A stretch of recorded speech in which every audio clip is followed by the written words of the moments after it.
कई लोग बोलेंगे यार बहुत हो गया, फंस गए हैं, क्या करें क्या नहीं करें।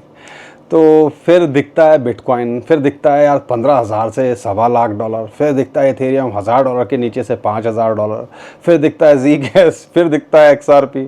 तो ये मोह छूटता नहीं है। तो बस भाई मेरे 2-3 चीज़ें करनी है जो हमेशा अक्सर मैं अपनी वीडियोस के अंदर आपको बताता हूँ। पहला, फ्यूचर ट्रेडिंग अवॉइड करो। स्पॉट के अंदर बने हो तो देर सवेर में, अगर अच्छा कॉइन है तो वो देर सवेर में कुछ ना कुछ करके जाना चाहिए। हिस्ट्री तो ऐसा कहती है, और कुछ कॉइन्स ने जो मोमेंटम दिखाई है, यूज्ड केस कॉइन है, वो आने वाले टाइम के अंदर अच्छा करते देखने को मिल सकते हैं। दूसरी चीज़, पोर्टफोलियो को मैनेज करना सीखो।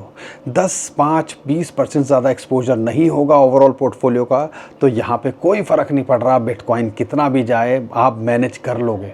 और तीसरी इम्पॉर्टेंट चीज़ जो आप नहीं करते हो, पोर्टफोलियो के अंदर भी, अगर क्रिप्टो के अंदर भी डाइवर्सिफिकेशन, और उसके अंदर मेजर चंक आपका 75% बिटकॉइन, यानी कि 50% बिटकॉइन, 25% अगर इथेरियम में है और 25% ऑल्ट कॉइन्स में है, तो शायद ही कोई होगा जो इस टाइम पे परेशान होगा।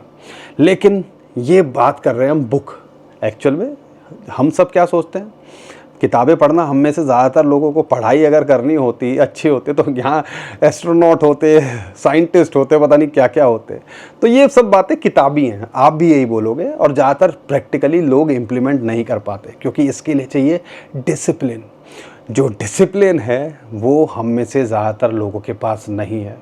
और जब तक डिसिप्लिन नहीं आएगा, जब तक ये सब्र नहीं आएगा, जब तक आप जो है, क्या होता है, जैसे ही मार्केट डाउन होती है कीड़ा काटने लगता है बॉडी के अंदर, लगता है कि बस मैं एंट्री ले लूँ। तो यहाँ पे जब तक आपको नहीं पता होगा मुझे कहाँ एग्ज़िट करना है, कहाँ एंट्री लेनी है, तो वो कीड़ा काटता रहेगा, और कीड़ा वो आपको काटेगा नहीं, वो आपको खा जाएगा। तो यही कहानी हो रही है पोर्टफोलियो की, वो कीड़ा हमारे पोर्टफोलियो को खाए जा रहा है। अब ये सारी बातें मैं कितना भी समझा लूँ, लोगों की समझ में आनी नहीं है, और फिर बाद में जाके वही है, घूम फिर के नीलबटा सन्नाटा। मैं बार बार इसलिए बताता हूँ क्योंकि शायद एक दिन तो आए, कोई तो होगा, हज़ारों लोग वीडियो देखते हैं, अगर 2-4 लोग भी अगर हर वीडियो से सुधरने लगे या ये सारी चीज़ें प्रैक्टिकली करने लगे, तो कहीं ना कहीं किसी का तो भला हो। बाकी आप डिसाइड करो।